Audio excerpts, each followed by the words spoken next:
Good afternoon, everyone. Am I audible?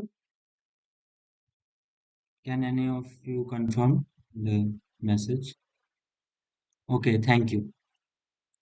So today is the week two of problem solving session.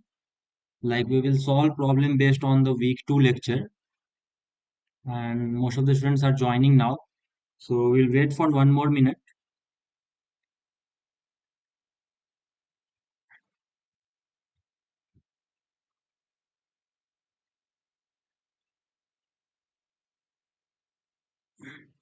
So I hope all of you have seen the week. Okay, my camera is.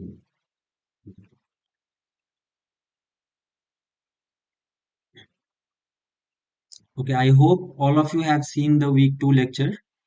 If not, then you can see today's problem solving session, and you will get some basics like fundamentals cleared from today's lecture. And if you have seen, then it is good. Then you will be able to understand all the problems which are solved in the today's tutorial session.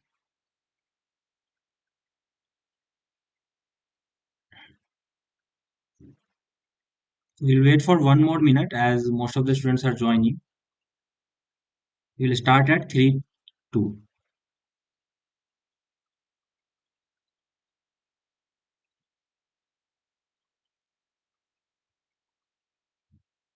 So okay, we can start now. Not an issue. Like many of you have joined around more than 15 people.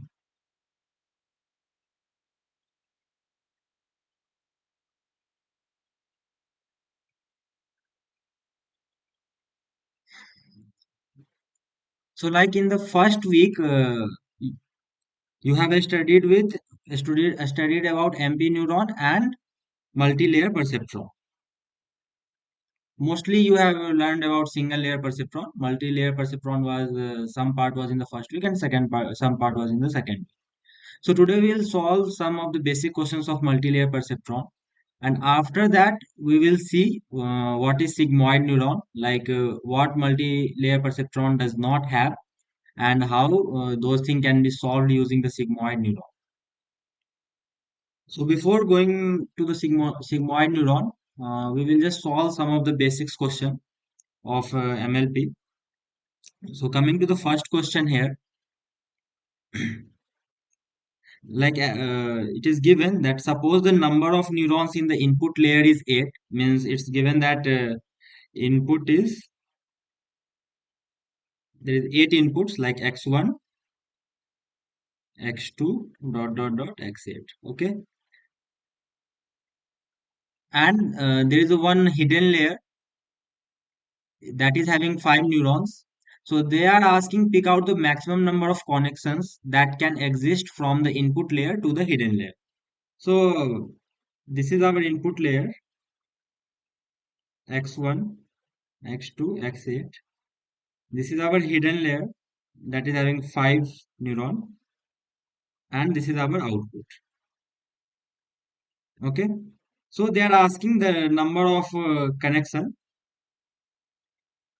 So each neuron in the hidden layer will be connected with the all the 8 inputs. So there will be 8 connection to the each neuron in the hidden layer. So how many neurons are there in the hidden layer? There are 5. Okay, 1, 2, 3, 4, 5. So total number of connections will be 5 into 8. That will be equal to 40. So option B is the correct option. So I hope like these are very easy question. You must be understanding it very easily.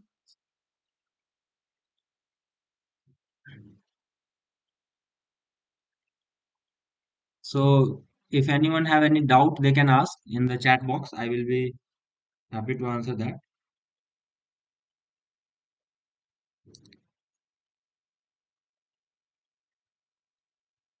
Now coming to the next question, that is given that you have n inputs, how many Boolean functions can be designed? Like as we know that if there is two inputs, option A, Alpna. Okay, I guess this is correct option. So let's solve it. If there is two input,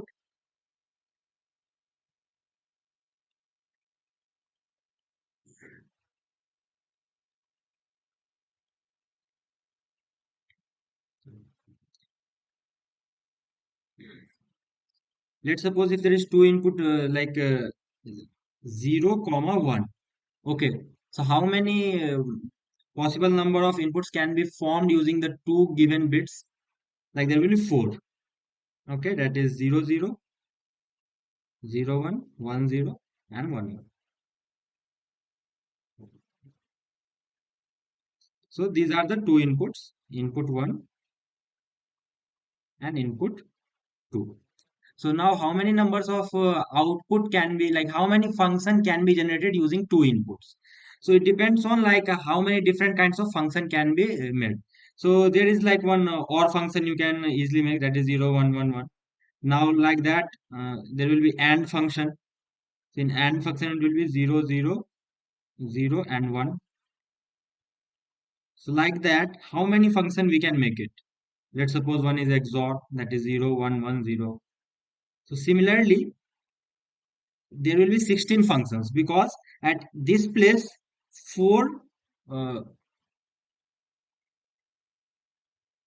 like there is four place here, and at each place we can put either 0 or 1. Okay, so here we can put either 0 or 1, here we can put 0 or 1.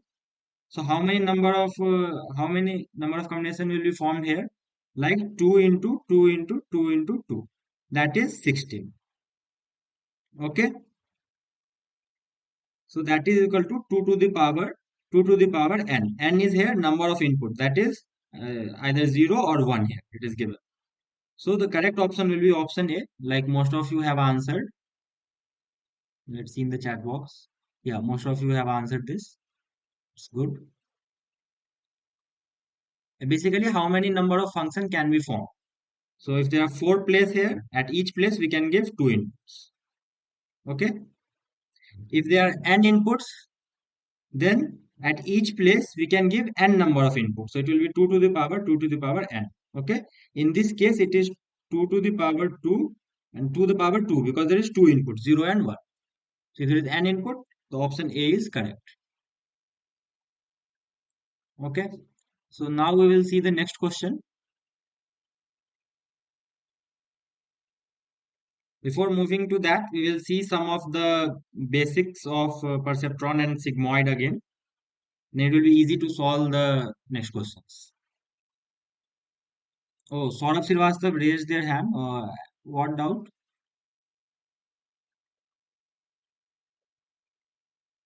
You can unmute yourself and speak.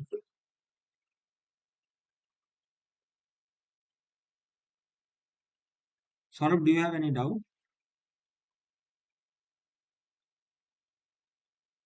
Maybe he is not here.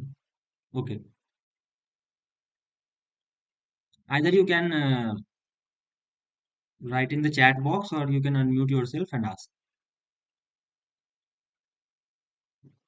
So coming to the next, that is like in perceptron, we have seen that we are giving the any real input x1, x2, and xn, and output it is coming as like 0 or 1. Okay, so there is a harsh rule in the perceptron, like if a little change in input at some place, it directly changes the output from 0 to 1. So this is a very harsh change, and this is also known as a step function. Okay, but this is like not very good as we see in our real life examples, because our output should vary according to the inputs. It is not like if just like let's suppose this is 0.5 value, and so at 0.49 the input is 0 and 0.51 output is 1. Let's take an example, like you have 50,000 rupees. No, sorry. There is a mobile phone that costs 50,000 rupees, and if you have 49k rupees, let's suppose you have 49k rupees. Then according to this step function that the perceptron model gives, in this you cannot buy this phone because you are lying in this range. Okay, that is less than 50k. But a person can easily buy a phone if they have 49k. Okay, and he may not buy also, So output should vary according to the input value. It's not like it's a harsh rule that if it is even 1 rupee is less than 50k, you cannot buy this phone. Okay, that should not be there. So it is a very sharp change. Yeah, Saurabh Srivastava. That's good. And in sigmoid, you can see that output is varying accordingly to the input. It's not a very like a steep change what we have seen in the perceptron neuron. So this is one advantage of sigmoid neuron. And also, like we will see how sigmoid neuron is the basics for non-linear. Yeah, we will sort of. I will teach all the concepts. Okay, this makes it differentiable. That's good. The next slide it is there.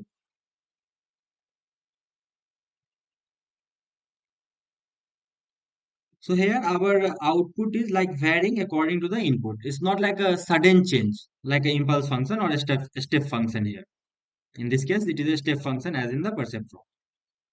Okay, so this is one of the advantage, and also as sort of mentioned in the comment box that it is differentiable. And what is the advantage of differentiable function? Like if a function is differentiable, then we can easily calculate we can optimize that function. Like for minimum and maximum value, you differentiate it and equate it to zero. Those kind of things we can easily do in the sigmoid neuron. And also we will see some other properties of sigmoid neuron. Before that, we will solve one question. That is question 3. Why do we need sigmoid neuron over perceptron? So, four options. I would like all of you to answer in the chat box. It's a very easy question. The option A is the small change in the input to a perceptron can sometimes cause the output to completely flip. That is from 0 to 1. Option B, output function is much smoother than the step function. Okay. So option D, that is the correct option, because see, the option A says the small change in the input to a perceptron neuron can sometimes cause the output to completely flip. That is from 0 to 1. As we can see here in the graph, uh, this curve, like this blue curve here,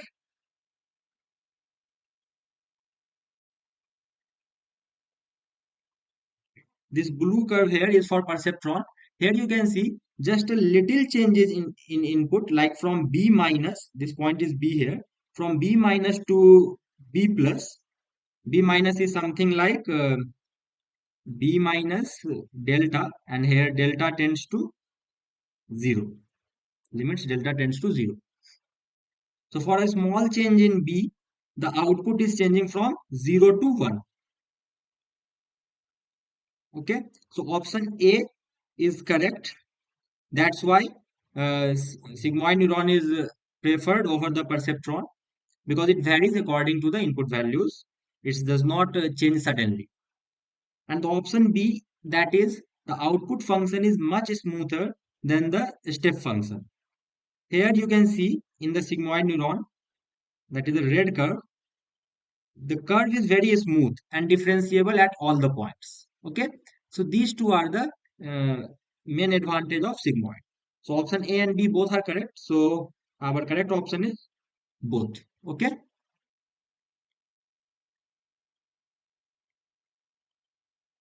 so option D is the correct answer.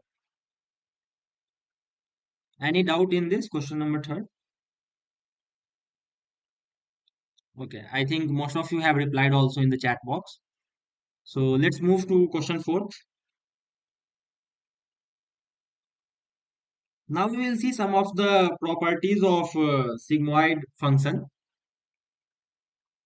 Our sigmoid function is given as y is equal to 1 by 1 plus e to the power minus wx. Okay, or in this case you can take wx plus b. So this is one of the curve of sigmoid function. Here you can see that this curve is for y is equal to 1 by 1 plus e to the power minus x, because at x is equal to 0, y is equal to 1 by 1 plus 1, that is 2. So this is the curve of y is equal to 1 by 1 plus e to the power minus x. So this also belongs to the logistic function, and that is one of the like sigmoid function at our w is equal to 1 and b is equal to 0. Okay, in this case here w is equal to 1 and b is equal to 0. So now this is a very interesting curve. As you can see, the value is bounded between 1 to 1 to 0, because when you substitute x is equal to infinite in this, y is equal to 1 by 1 plus e to the power minus x. When x tends to infinite, it will become e to the power minus infinite. That will be 0. So that is equal to, here y will be equal to 1. So this is that point. Okay. Like if you extend this curve at infinite, it will be 1. Second, when you substitute x tends to minus infinite, then e to the power minus infinite will be e to the power infinite. So denominator will be infinite. So our y will be equal to 0. So this curve is moving from 0 to 1. So this is a bounded curve. Okay. And also this is differentiable at each and every point. If you differentiate, you will, because it is continuous at each and every point, and limits also exist, that's why it is differentiable at each and every point. Okay, you can differentiate it also. You can differentiate y with respect to x.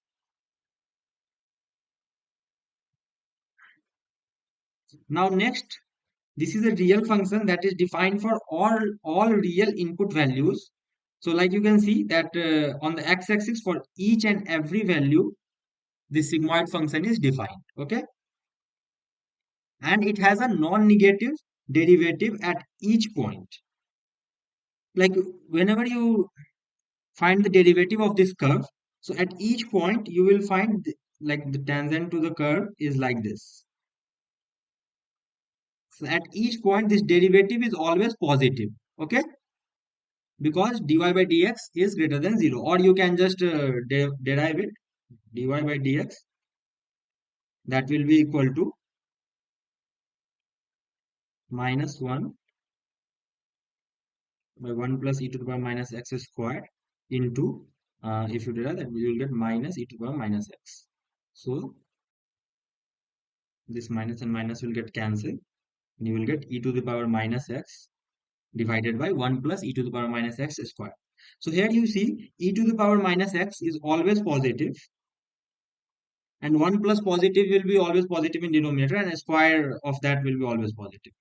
So our derivative is positive at, like it has a non-negative derivative at each point. This concept is also clear. And exactly it have a one inflection point. Like what is inflection point? Like the point where the a curve where it's like it changes from convex to concave or concave to convex. Okay, so like in the first half, like before 0, this is a convex function, and in the second half it is a concave function. Okay, so the point where the curve is changing from convex to convex to concave, that is the point of inflection. So these are the properties of our sigmoid function. Okay, it is bounded, differentiable, real function that is defined for all real input values, has a non-negative derivative, and it has only exactly one inflection point. So you have any doubt in this? Okay. So now we'll solve one question based on this concept. Harsita, you have asked. Okay, there are some doubt in the chat box. I will read one by one. I have doubt in question 2. Out of those 16, how many will be separable? So like in that 16, XOR function is not separable. And this is like interesting question. Like there is no pattern. If you take n inputs, there might be like for Here there is two function which is not separable, XOR and XNOR. What is that example? This. So out of this 16 function, XOR and XNOR is not separable, but you can find for four inputs and other input values also. But in this 16, XOR and XNOR is not separable. Okay, so the next question is Saroj Bala, linearly separable. Okay, he have answered that. Nice. Archita, assume you have a perceptron to solve a problem of deciding if a student is eligible for a scholarship or not. You have only one input in this case, bias being 50%. What will be the decision of the model when the student has scored 0.49 and 0.51? Can you repeat these concepts? Actually, in this Harshita, bias is given 50%. So if a student gets 0.49, this means that he scored 49% in the examination. So he will be not eligible for the scholarship because 50% is a threshold value. And if he scored 0.51, then he is eligible because his percentage mark scored is 51%. Okay. So next, Balaji, the first order derivative of concave function is positive, whereas the first order derivative of convex function is negative. No, it's not like that. Like,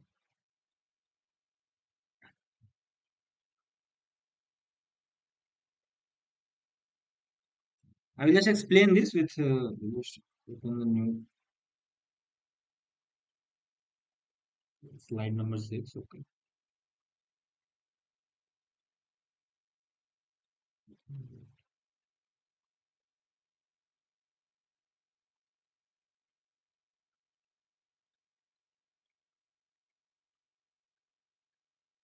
So this is our convex function.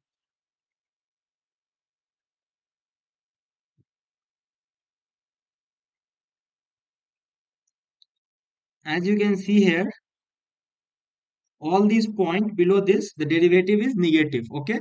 Let's suppose this is b.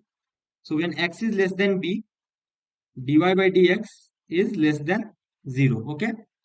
And at x is equal to b, dy by dx is equal to 0, and x is greater than b, dy by dx is greater than 0.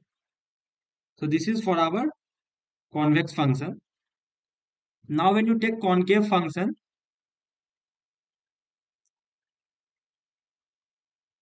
you can, this point is b. Then for x is less than b, dy by dx is greater than 0, and for x is equal to b, dy by dx is equal to 0, and at x is greater than b, dy by dx is greater than, so less than 0.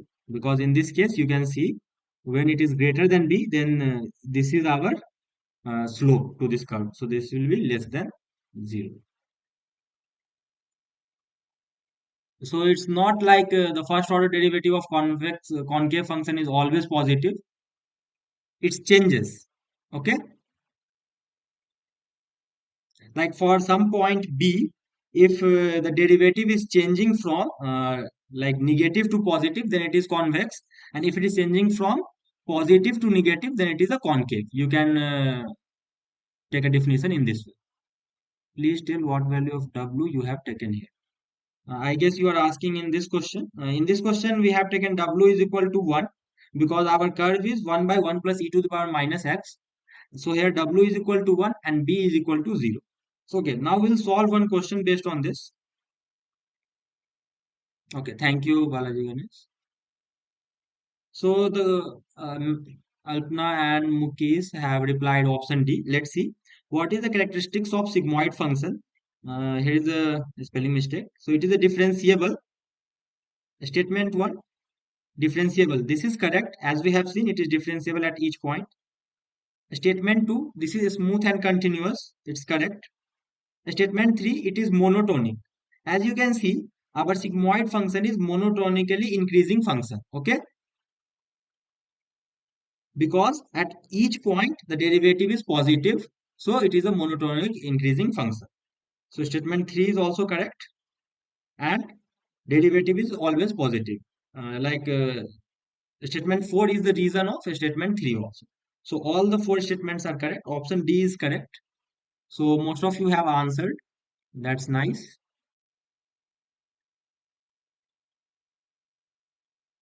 So now coming to the next part, that is the error function.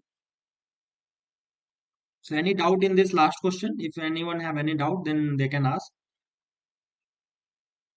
Okay, so now we will move to the error function. So this is just a formula for sigmoid function, that 1 by 1 plus e to the power minus w dx. So here the parameter is w. So our main objective is like we have two objective always, like to how to determine the optimum value of w so that the error function will be minimum. Okay, this is our main objective.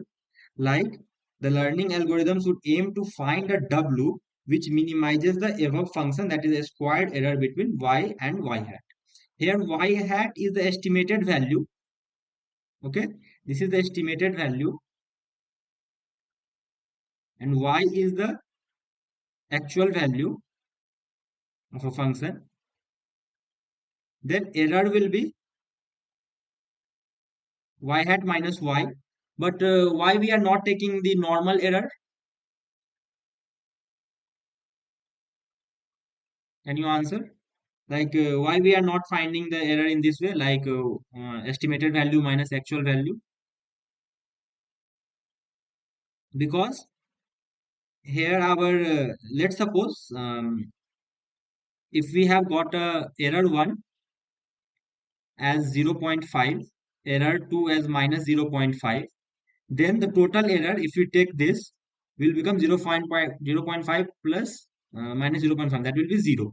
But this is wrong, because total error is something else. That's why we squared the error, so that it avoid the cancelling of negative and positive value. Okay, nice answer, Saroj and Saurabh. So generally we squared the error. So this is our loss function, and this is also known as mean squared error or a squared error.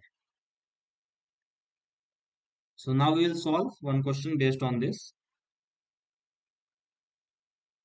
Squared error function is preferred over a simple difference between the actual and predicted value of output. Identify the appropriate reason for this statement. So, like I have already asked you, and most of you have answered also in the chat box. The option is squares blows up the error. Option B is in the second case, the positive and negative errors cancel out each other. It is not differentiable. The statement cannot be justified. So, what will be the answer?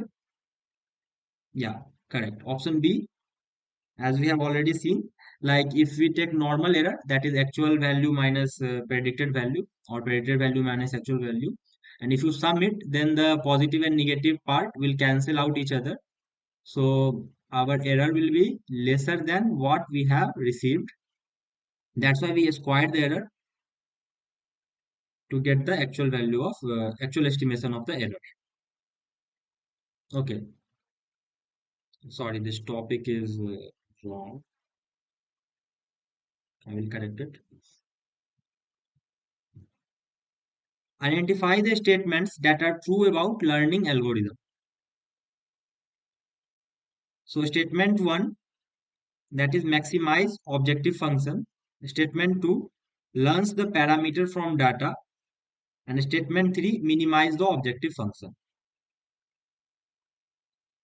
Yeah, most of you are answering what you have. Saroj, you have wrote, please clarify C. C of which question? Fifth?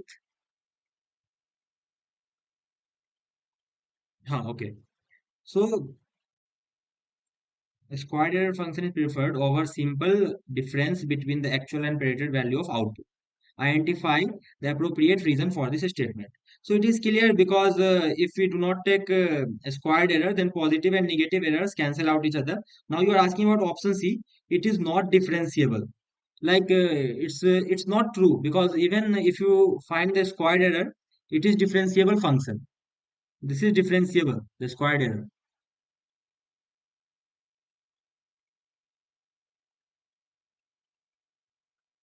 Okay.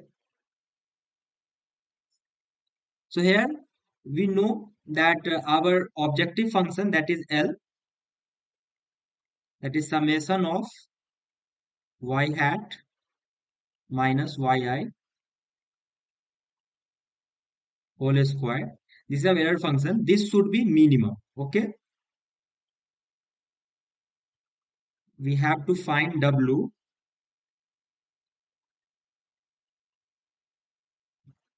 such that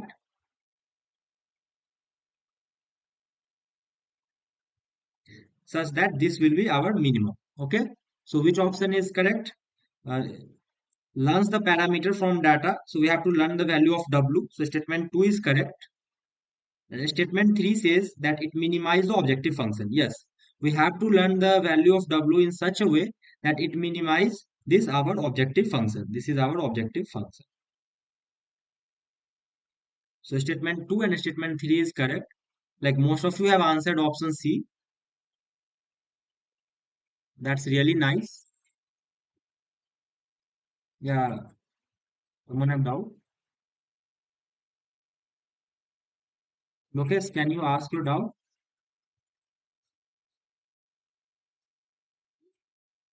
Like can you speak little loudly? No, no, I'm not solving the assignment too.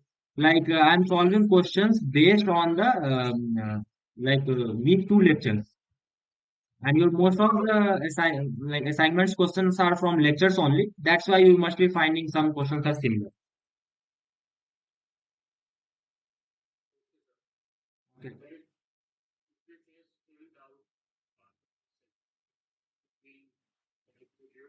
Like you can ask in the discussion forum of this course.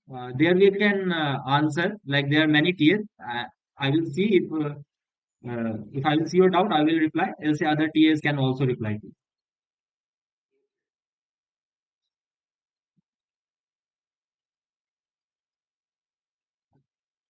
No, like we don't have to maximize the error. We have to find W such that our error function should be minimum. Because if error function is minimum, then only that model is more accurate.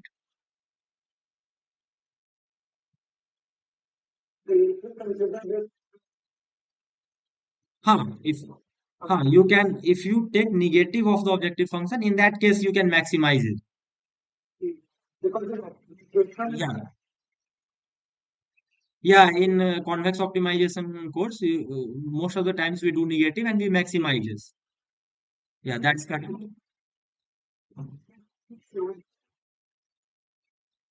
Because in this, yeah, correct. In this question, like I have not given this objective function. Yeah, you are right. So that's a very nice point. So this objective function, like I have assumed that in lecture 2 it was like this only. So I have not wrote, sorry. So in this is the objective function. In that case, this statement 2 and 3 is correct. Yeah, good one. Like in convex optimization, you are right. Most of the time we do negative to simplify our to get the optimum solution.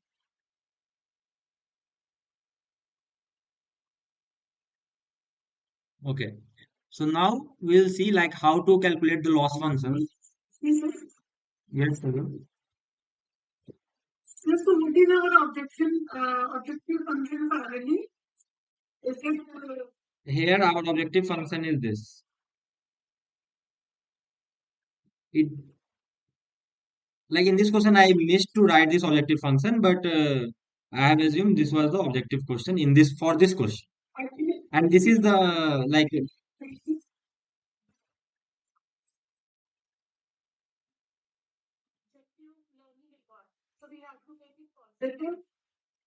if it is not given then if not given then it's a really confusing question. So it depends on examiner how he wants to evaluate. But either like 2 and 3 will be correct together or 1 and 2 will be correct together. So this is the case in that case. But depends on like examiner's mood also sometimes. But in this question, let's suppose if this is the objective function, then 2 and 3 is correct.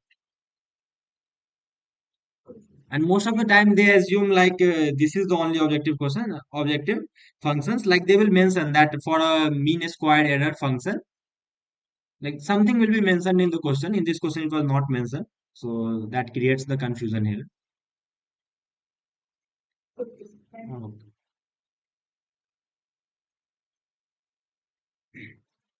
Coming to the question 7, like we have given, in this question it is given, like for different value of x, what is the value of y? Like for x is equal to 0.5, y is 0.2, and for x is equal to 2.5, y is 0.9. This is the question from our classrooms only. So in this, our w is given, that is 0.5, b is equal to 0. So, and also it is given the function is logistic sigmoid function. So we have to calculate the loss function, okay? And here the loss function is given as this, okay? This is given in this question.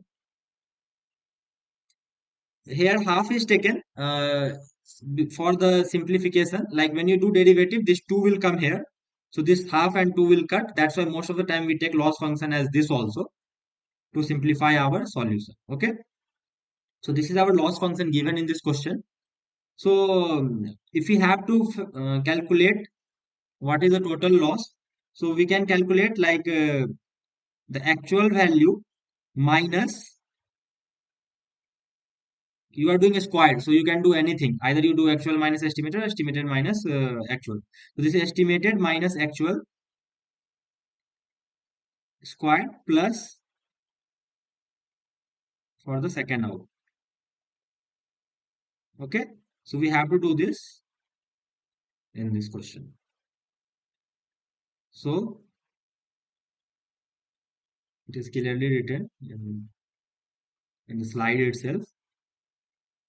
So this y1 is estimated here.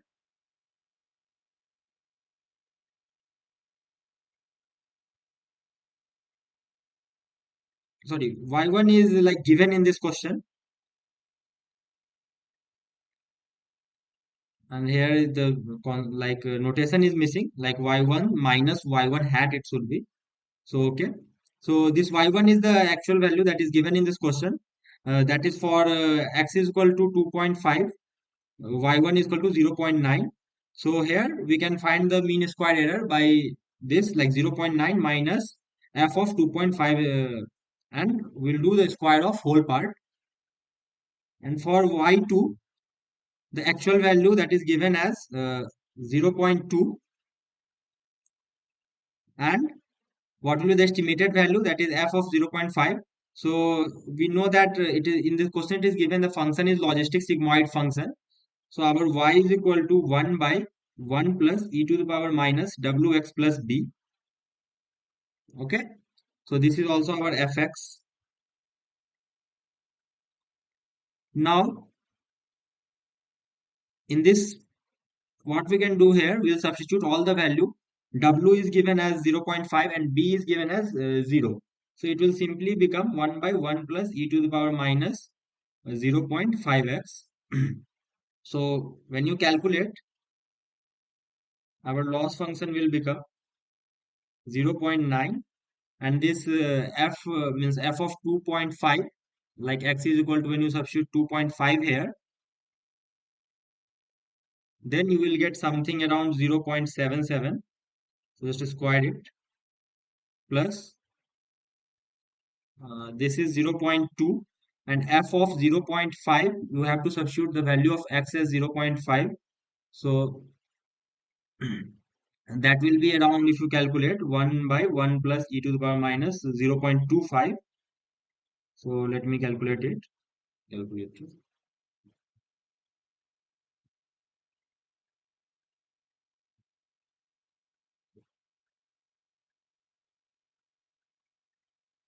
So this will be around like 0.56, I guess, if I am not wrong. You can also calculate. So this will be 0.2 minus 0.56. So when you square it, our loss function will be, this will be 0.13 square, that will be 0.169, and this will be 0.36 square. So this will be around something 0.13. So when you sum it,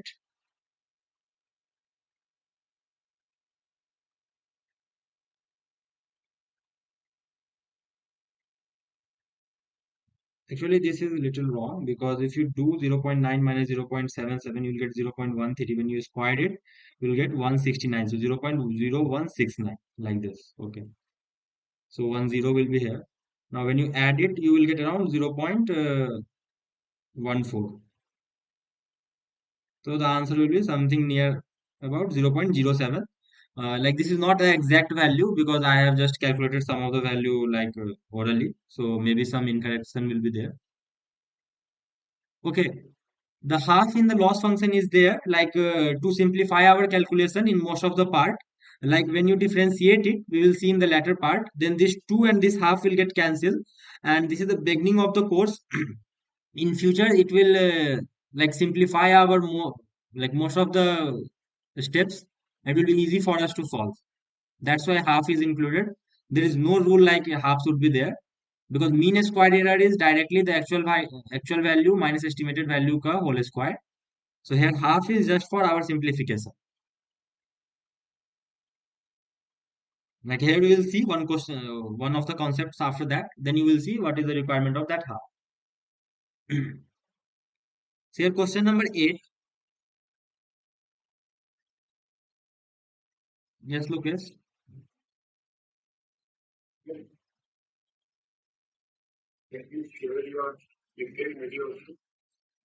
Yeah, okay, I will say.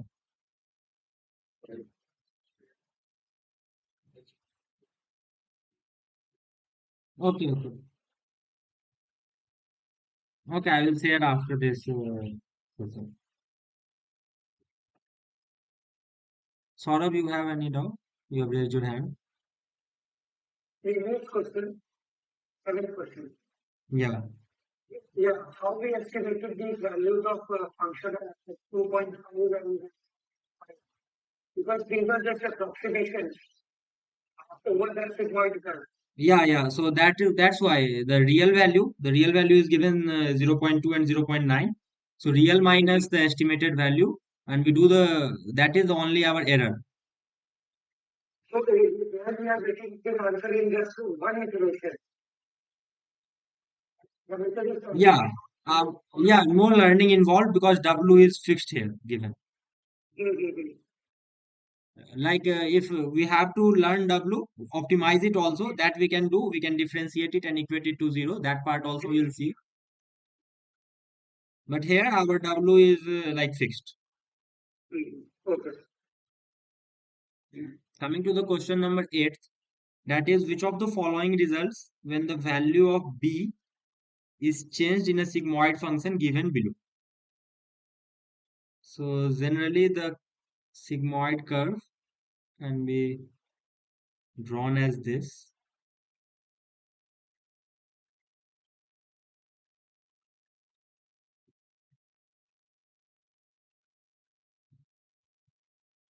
Okay. So there are two parameters, W and B.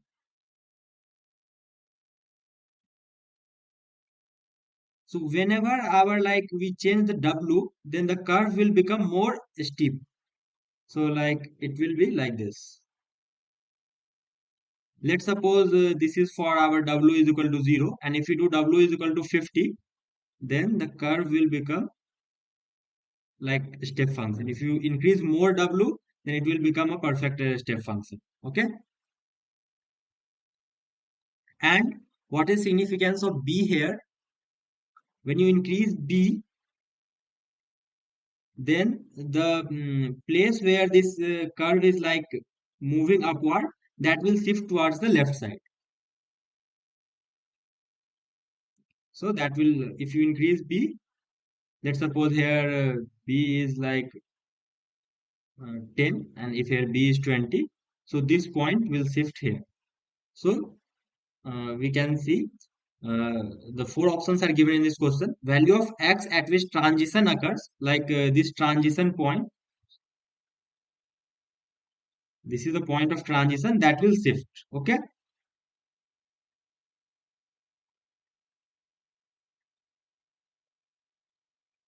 So option A is correct here because in this question the value of B is changed.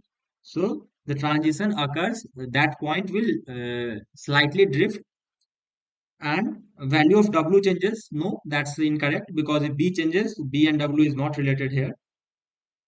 The slope becomes steeper. That is also not true because the steepness of this slope depends on W, not B, and the transition point is formed.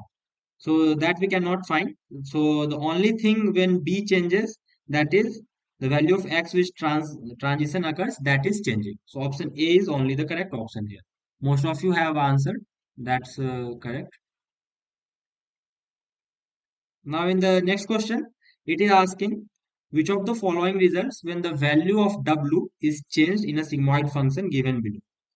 Like when W value changes, we all already seen that the slope becomes more steeper. If we increase W more, then it will be like start behaving similar to the step function, not exactly.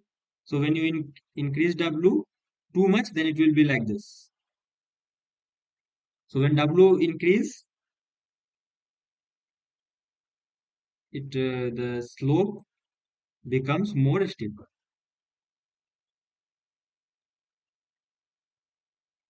So option C is correct.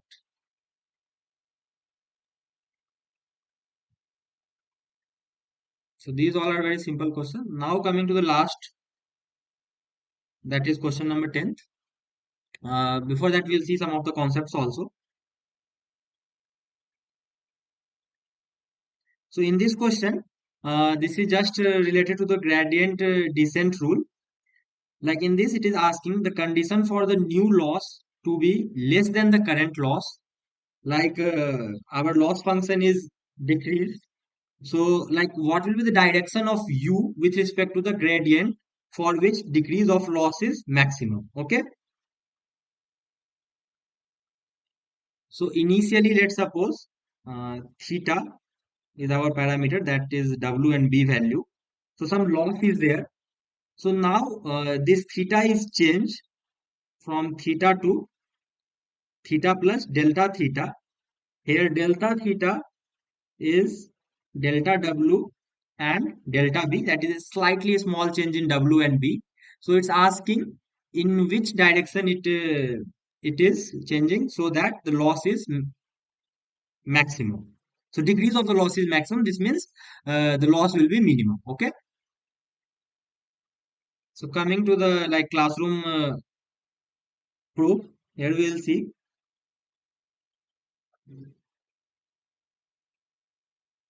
So here it is not like del delta theta is taken as u. Okay, and we all know using Taylor series expansion. So this loss function L theta plus nu. This is the expansion of Taylor series. Okay.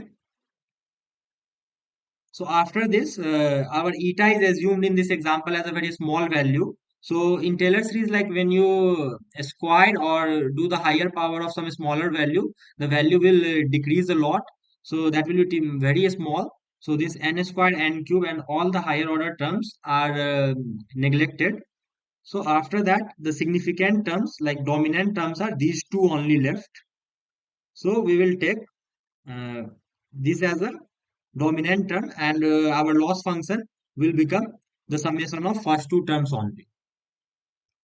Anurag Tiwari, you are joining so late, like it's 3:50 after 10 minutes. Like this is last question we are solving.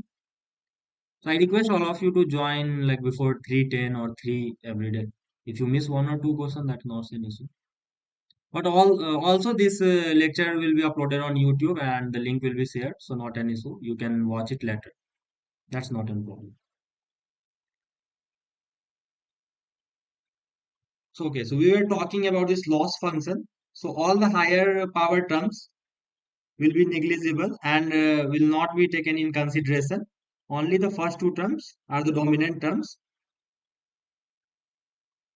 So now our loss function will become, here our mu is delta theta.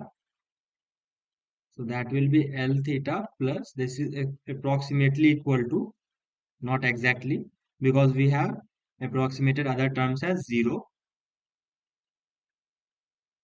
This is gradient. Okay, so this is our loss function now. So this is the loss at, let's suppose t is equal to 1, and this is loss at t is equal to 2.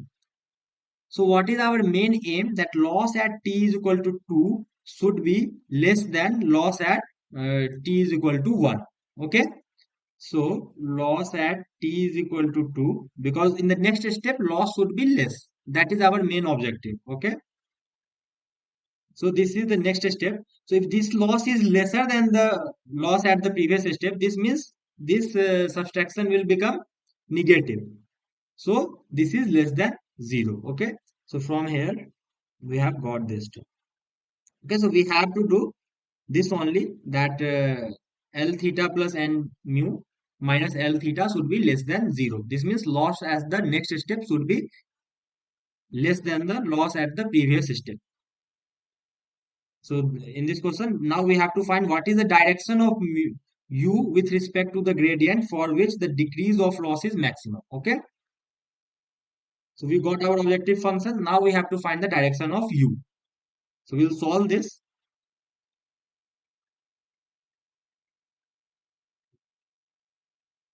So L theta plus nu minus L theta is less than 0. This is also is equal to, from this equation we will get this term is equal to NUT gradient of L theta. Okay. So now this term should be less than 0. So this is our main objective function, and it is asking in which angle you should go. So like let's suppose there is some angle between u and the gradient of this loss function, that is given as beta. Okay. So this is just a dot product, and also this is the beta angle. So how we will find the cos beta, like beta, that is the cos inverse of this term by this term. Okay. But as we know, dot product is given as ut gradient of L theta, that is equal to magnitude of u into magnitude of gradient of loss function into cos beta. Okay. So our cos beta will be this divided by this. Okay. So now this will be maximum, this cos beta value will vary from -1 to 1. Okay. So when will become cos beta will become -1 at theta beta is equal to 180 degree. Okay. And this value will become beta is equal to 0 degree. Okay. So at beta is equal to 180 degree, cos beta is -1. Okay. So uh, this term is our -1. So this will be most negative only when cos beta is -1 at beta is equal to 180 degree. Okay. So here you can see in the question what they are asking. So decrease of loss is maximum. So -1 is the decrease that is in the maximum, that is -1. So at this value occurs at beta is equal to 180 degree. So you have any doubt here? Also you can simplify, like you can assume k is equal to this part they have assumed in the classroom slides. So when you take, this will become -1 will get multiplied with k. So minus k is less than equal to k cos beta, and that is less than equal to k. Okay. So now this is our loss function, and this is equal to k cos beta. This will be most negative when our beta is 180 degree. Okay. So if it is most negative, this time the question it is asked that decrease of the loss is maximum. Means it is -1. This means it is decreasing at a maximum rate. If it is minus 0.66, then it is decreasing because sign is minus here, but not at the maximum, like less than this. So -1 should be the answer. That is cos beta is equal to -1. That is 180 degree. Any doubt in this? Okay, so most of you are asking LinkedIn or Gmail ID. So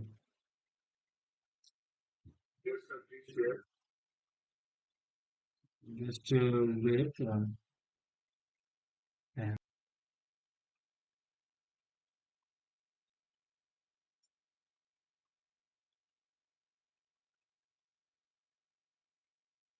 like we can talk over, like if someone is doing some good project, we can talk on LinkedIn. That's not an issue. Like in research field, we should discuss with each other. That will grow. But we should talk such kind of things only, like related to projects. If you are doing at college, if you are facing some difficulties, like I am working on autonomous vehicle project on different sensors, lidar and camera. So if anyone is working on those things, and we are also using deep learning for autonomous vehicle. WhatsApp, it's okay, no need. I can share you my mail ID. There you can contact me.